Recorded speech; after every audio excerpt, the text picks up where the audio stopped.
Hello everyone, and we are back with another video. This one is, not everybody has the same opinion I've seen, but a lot of people do. This is a book video, as you tell by the title. The difference between corn and smut books. Now, to me, there is a huge difference between the two. To say this video is not for the lonely people either, because when you're lonely, I get it. I get it. If you have no one and stuff, you'll watch it. Or if you're curious about something, you'll look it up. Normal human behavior. Normal human behavior. But when you're watching corn in a relationship, to me, that's a problem. I see some people say they're okay with it. That's your own opinion. Don't go in my comments going, don't. That's your opinion. This is mine. I can't see how you would be okay with your husband, or wife for that matter, to be watching corn to get off on it, because it just doesn't make sense to me. It kind of seems like you're putting some pink tinted glasses on to mark out the red flags, in my opinion. My husband, he don't do it. Now, sometimes me and him will get curious about something and we'll look it up together, but we'll never look up behind each other's back. Like, he's not one of those men who are going to the bathroom to do that. Even he's like, that's ridiculous. Who does that? And I don't have to worry about him lying either, because he's literally with me 24/7. So that part, and the reason why I even brought the first part up is because I've seen some people in like these Facebook group chats that I'm in who husbands are getting upset that their wives are reading smut books, but it's okay for them to watch porn.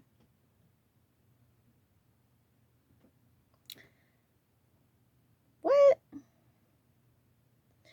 You can see my bookshelf. There is smut books up here.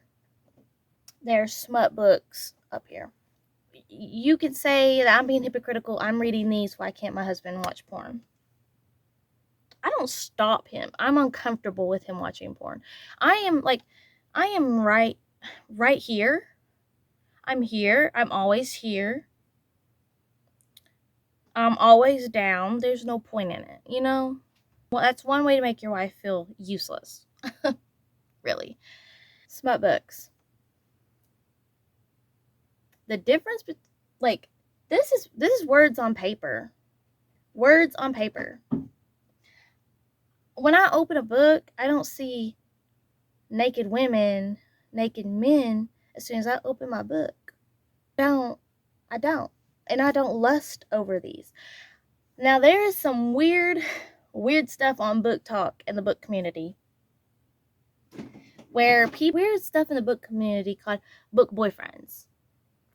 Now, back to the single people, I get it. I was in your shoes when I was single and a 19-year-old virgin.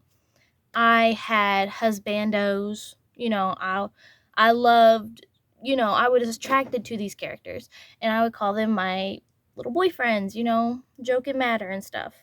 But when you're married or in a relationship and you're still lusting over these characters that you're making up in your head, because this is just words on paper. This is just words on paper. There's a problem. If I was a guy and my wife was reading smut books and she was constantly talking about how much better these characters are, yeah, there's a problem. There's going to be a problem.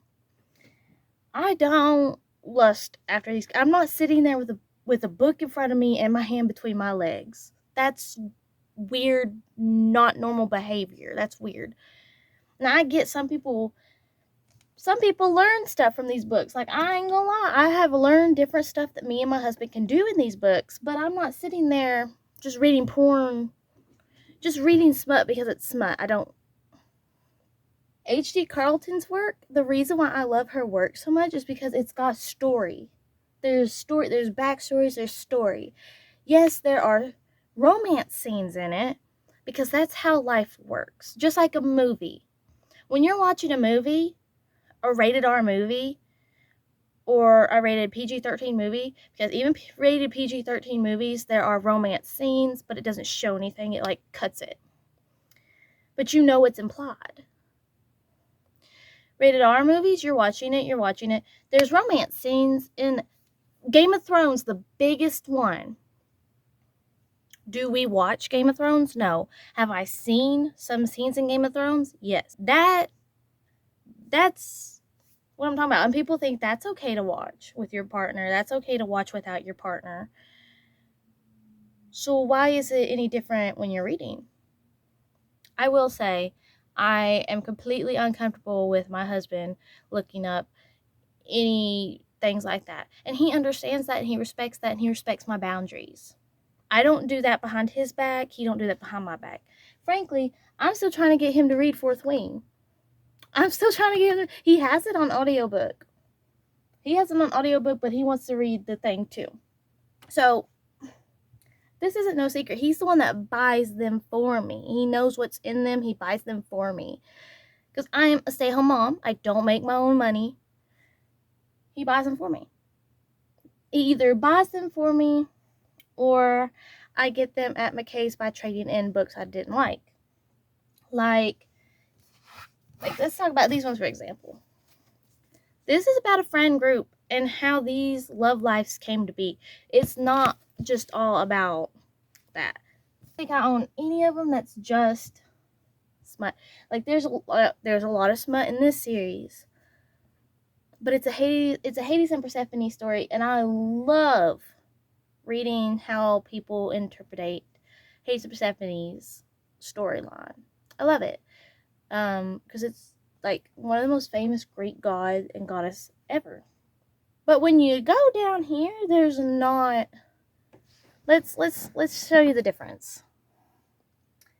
I don't know about those. I haven't read those yet. Well, I've read those.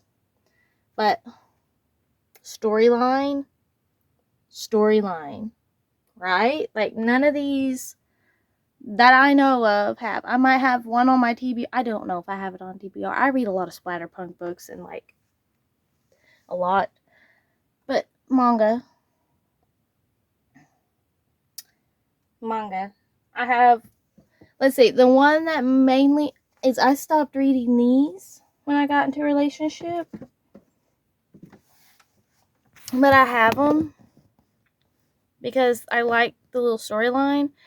But if I do ever bring them out, it's with my husband there. But he's like, I don't care. I don't care, boo. You do you. But that's my opinion on it. Like, Corn, it is real people. Real people. You're lusting over real people. Especially when you have to watch it before you can do anything with your partner. That's a problem. You need to get help. That's corn addiction. That is straight up corn addiction. You need help. Like, completely. But don't come coming after me in the comments over my own opinion. Everybody has their own. But like, me personally, there's a difference between corn and smut books. There's scenes in smut books, but like I said, it's words on paper. It's words on paper.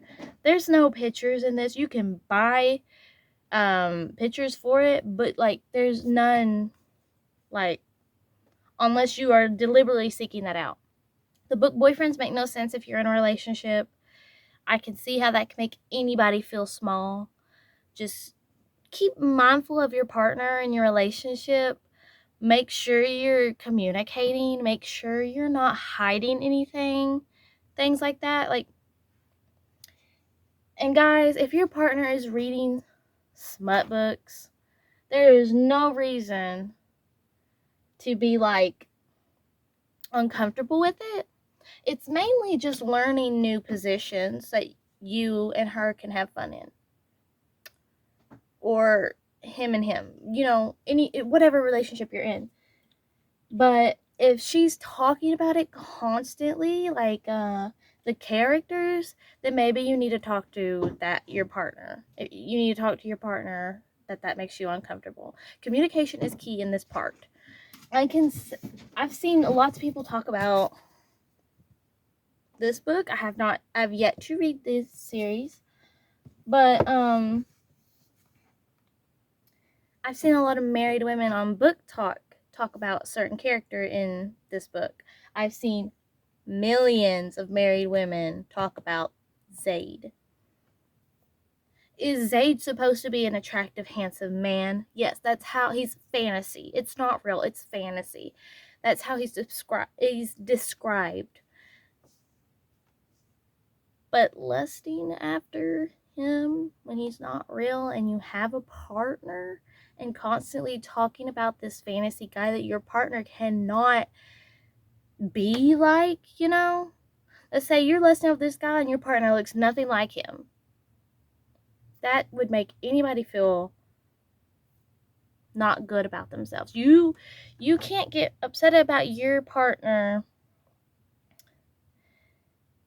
and how they feel and then do the same thing to them. Like, men have feelings too. Like, it's not just women, men do too. Now, there are some men who are just toxic and you need to get rid of them. Toxic men need to go. Toxic women need to go. That is it. Get them people out of your life. They're gonna hurt you. Get them out. Block them. Get rid of them. But when your partner is trying to talk to you about how they feel about these stories, like I had a whole conversation with my husband about this, and he's like giving me that side view, and I'm like, yeah, that's exactly, yeah, obviously. Men do not feel insecure about this unless your partner is making you insecure about this, constantly talking about it, everything. Because there's a difference. It's not corn. It's a romance book. Like, it's not even called a smut book. It's just a joke people made in the groups. Like, if your partner's going, oh, smut book, smut book. No. That's just weird. Because I've had that encounter in a bookstore. But most of this is just dark romance or just fantasy romance. Romance is healthy to learn about, especially different factors of it if you are reading about it. Toxic romance, healthy romance. Like, there's just a lot. We're not talking about H.D. Carlton when I said that. We're not talking about her. But I love her work. I love her writing. I'm not lusting over this. There's some scenes in here that I would love to replay, but my husband says it's unsanitary. So I'm not. Like, I respect my husband's boundaries. He respects my boundaries. Perfect as that. Healthy relationship will always play out. A non-healthy relationship will not. Simple as that. Is this corn? Not my opinion. It's just words on paper. I'm not lusting over anybody. You know what I mean? Corn, you're lusting over that person. You're literally using your hand between legs watching somebody get it on. And that's all corn is. There's no storyline. And don't tell me there's storyline when you know you're skipping ahead to that part. But that's all I have to say. Welcome to a little book talk. But that's all I have to say. And thank you.